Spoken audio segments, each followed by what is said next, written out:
तो अब इसकी वजह क्या है? एक तरफ बाइडेन और जिनपिंग की मुलाकात होने वाली है और दूसरी तरफ पुतिन ने हमले और तेज कर दिए हैं। ये समझेंगे, वॉर जोन में रूसी इस वक्त धुआंधार हमले करते हुए नजर आ रहे हैं। जिनपिंग इफेक्ट है क्या ये? एक साथ यूक्रेन के कई शहरों को बनाया गया है निशाना रूस की तरफ से।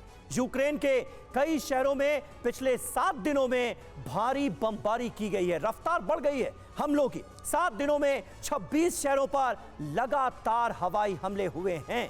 रवि, बिल्कुल। और देखिए, ईयू प्रमुख के कीव दौरे के वक्त ये बड़े हमले हुए हैं। रूस के भीषण हमलों के बीच अमेरिका में जिनपिंग मौजूद हैं। तो सवाल यही उठता है कि ये जो टाइमिंग है, ये जो इक्वेशन है और इसमें चीन की जो उपस्थिति या पोजीशनिंग है, क्या वो भी बहुत कुछ कहती है? क्योंकि अचानक से ये बड़े हमले बहुत सारे सवाल भी उठा रहे हैं सभी। बिल्कुल सही बात है। और चतुर्वेदी जी हमारे साथ मौजूद हैं। सर, इस वक्त दुनिया के 2 हिस्सों में जंग छिड़ी हुई है। एक तरफ इजराइल हमास की जंग चल रही है और दूसरी तरफ रूस यूक्रेन की। अगर हम कॉमन फैक्टर की बात करें तो क्या आप देखते हैं ये दोनों जंग, लग तो नहीं रहा था कि इतनी लंबी खिंचेगी। एक तरफ 629 दिन से जंग चल रही है, दूसरी तरफ हमास जैसे छोटे से ऑर्गेनाइजेशन से 40 दिनों से जंग चल रही है। क्या इसकी वजह यह है कि हमास के साथ भी कई मुल्क खड़े हैं और छोटे से देश यूक्रेन के साथ भी कई बड़े मुल्क खड़े हुए हैं?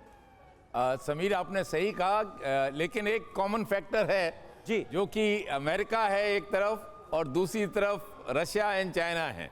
इन दोनों जगह ये एक कॉमन फैक्टर है। दोनों जगह आप इजराइल और हमास के उसमें भी ले लीजिए और रूस और यूक्रेन में भी ले लीजिए।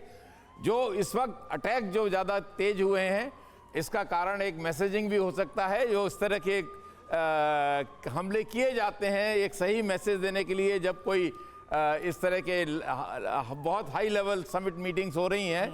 उसके अलावा मैं समझता हूं कि ये सोची समझी रणनीति भी है रशिया की, कि ये उनको समझाने के लिए यूक्रेन को कि तुम अब इससे ज़्यादा नेटो पे डिपेंड मत हो, क्योंकि तुम्हारे पास काबिलियत नहीं है। And it is a fact. बिल्कुल। और यूक्रेन के पास काबिलियत नहीं है एक माइटी रशियन आर्मी को। उनके पास जिस तरह से लॉजिस्टिक बेस हैं, जिस तरह से वो अपने एम्यूनिशन सिस्टम को बनाते हैं, प्रोडक्शन इंडिजिनस है। बिल्कुल सर। और जो दूसरों से बैठक होनी है उसमें ये माना जा सकता है कि चीन भी रशियन इंटरेस्ट को कुछ हद तक तो रिफ्लेक्ट करने की कोशिश करेगा ही, उन मुद्दों को भी छुएगा जिससे रशियन इंटरेस्ट की भी बात हो।